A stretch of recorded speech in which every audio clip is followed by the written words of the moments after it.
For this example today, I'd like to show an example of how to import a picture into Mastercam and engrave it on a plate.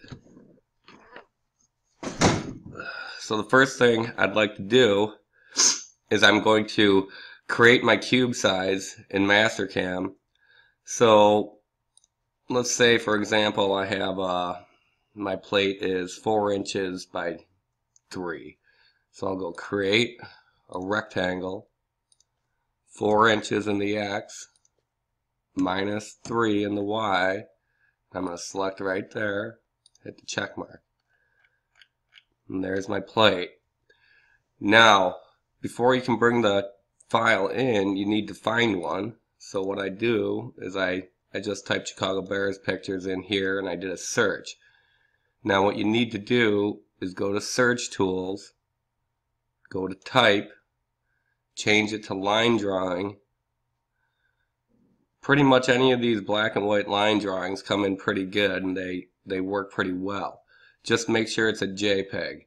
What I would do next is click on the logo I want, right mouse click, save image as, put it on my desktop, but make sure it's a JPEG. This one is not. So I would go cancel and I would look, right mouse click, save image as, here's a JPEG right there. I'd click on my desktop and save it. I already have one saved, so I'm going to use the one I did, but that's how you would get your file. So now that you have your file saved on the desktop and you have your block where you want it, to bring it in, you hit Alt-C, and that opens up this template page, and we're going to go down to Rast to Vec, R-A-S-T to Vec, open. Merge geometry with current geometry, yes. Now it's asking for the file, so go down and find your file that you saved. Here's my Bears logo, open. Now, this looks pretty good. If this was pretty light, you might want to adjust your threshold up a little bit, but that looks pretty good, so I'll check mark it. Typically I use fine lines and arcs, but sometimes you can use a spline fit, mostly arcs. For this I'm going to use fine lines and arcs and hit the check mark. I like to smooth it out more. Then I like to smooth it out one more time, and then check mark. Yes. And there's our geometry that we're going to cut. Now, we need to scale it to make it a little bigger to fit in there. So what we can do is make a box around it, select it, go Xform, scale, and let's go about 1.350 and see how that does. Looks like we can go a little bigger, 1.6. And make sure you have this box on move, not copy. That looks pretty good, so I'll check mark it there. Now there's our new CAD. We can clear our colors with that. Now we want to move it into our stock where we're going to cut it. So I'm going to make a box around it. I'll go Xform, translate. I want to move it. I'm going to do from a point to a point, so I'll select this.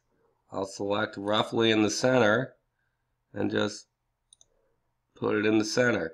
Now it shows me the outline of the box, so I could adjust that right here. It looks like I'm a little too far down in the Y.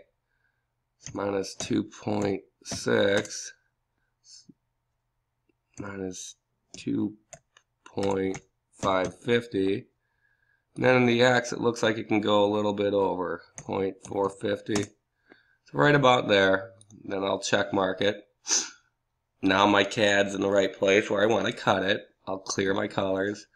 Now one thing about importing these files is you have to be careful. If we look at a front view of this, you see how the CAD isn't flat. It's all a bunch of weird lines going up and down in the Z. Well, we can fix that by selecting it and going Xform, project, move, and we want to project it to Z0 and hit the check mark. And this may take a couple minutes because it's got to flatten all this back out. But now if we look at the front, see how everything's nice and flat. Now it'll cut very good for us. Okay, we'll clear our colors, and now we're going to start writing a toolpath. So now that we have this all how we want it, we're going to go toolpath, engraving. You can hit the green check mark. First thing we'll do is engrave all the letters. So we'll engrave here, here, here, here, here, here, here, and here. You know, on this particular one, we could engrave this too. That might look pretty good. A lot of times you can go in and show you a couple different ways to do this, but let's start here. So we'll check mark that. Okay, we want to select an Engraved Tool, so we'll go select Library Tool. We're going to go Filter. We're on Engraved Tool, so we'll check mark that. Any of these Engraved Tools work pretty well, so I'll just select the top one. I'll hit the check mark. I'll come up here and change the tool to 1. Feed rate, I'll go about 6 inches per minute. We want to be 8,000 RPMs. And our plunge rate should only be about 4 inches per minute, so we don't break the tip of the cutter. Coolant, we can turn that on. So this page is done. We'll go to our engraving parameters, retract plane. When I'm engraving, I don't like to retract very far, only 50 thou above Z0. Otherwise you spend a lot of time feeding. My feed plane is going to be 20 thou above Z0. Top of stock is Z0. The depth, minus 0.6006. Roughing and finishing, I like to select this rough. First rough, then finish. Let's make the step over 10,000ths of an inch. And that should do it for that. And there you go. Now that cutter is coming across and engraving that out. Now what we want to do is we want to go right down the center of all this other stuff. So if you hit Alt-T, that'll hide your toolpaths on the screen. So now let's go. We're going to use a contour this time. Contour. We're going to use a window. We're going to window around the head of the bear where we didn't engrave. So we'll select that. And now it's asking us for an approximate start point. You can select anywhere in there. And that's fine. Now, because we kind of selected some of this out here, I'm just going to select all of it. It's not going to hurt anything. So we'll go get out of there by hitting Escape. So let's go Toolpath Contour. We'll do a window around everything. Now it's asking for an approximate start point. So we'll select there. We'll check mark it.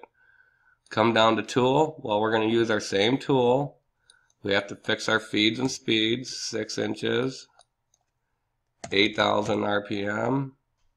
Plunge rate of 4.0.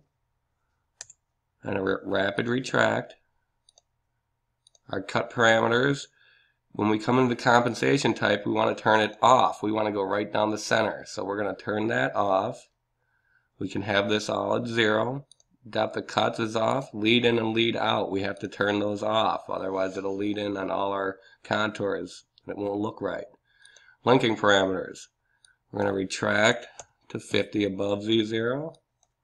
We're going to feed it at 20. Top of stock is 0, and our depth will be -6. You can come down to coolant and turn coolant on. Now that should do it. So if we watch that tool path, that's going to go around everything, right down the center. The other one's going to engrave the letters out. Now let's create our stock. To create our stock, click on your stock setup. Let's hit display, fit screen. Now let's select the corners. So it's asking for the first corner, I'll select there. It's asking for the second corner, I'll select there. When you use select corners, you have to give it a Z depth. Now I'll check it, and there's our stock. So now let's select all the toolpaths and come up here and let's verify this, and that should be about it.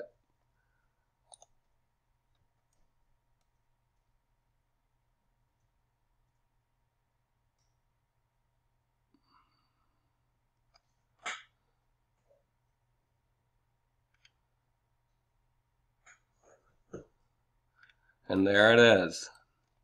There's an example of how to write a program to engrave that part. The last thing I'd have to do is go up here and post my files. I could name it Bears 1, whatever you want, save. And now the program is building my G codes. So I can take this right over to the machine, pick up my G54 corner, teach my tool, and run the program.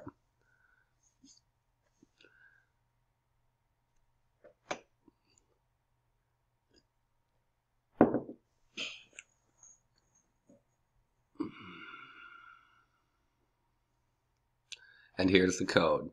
So as you can see, you would not want to handwrite this program. And there's the program. Now you can save it on your flash drive, and that's it.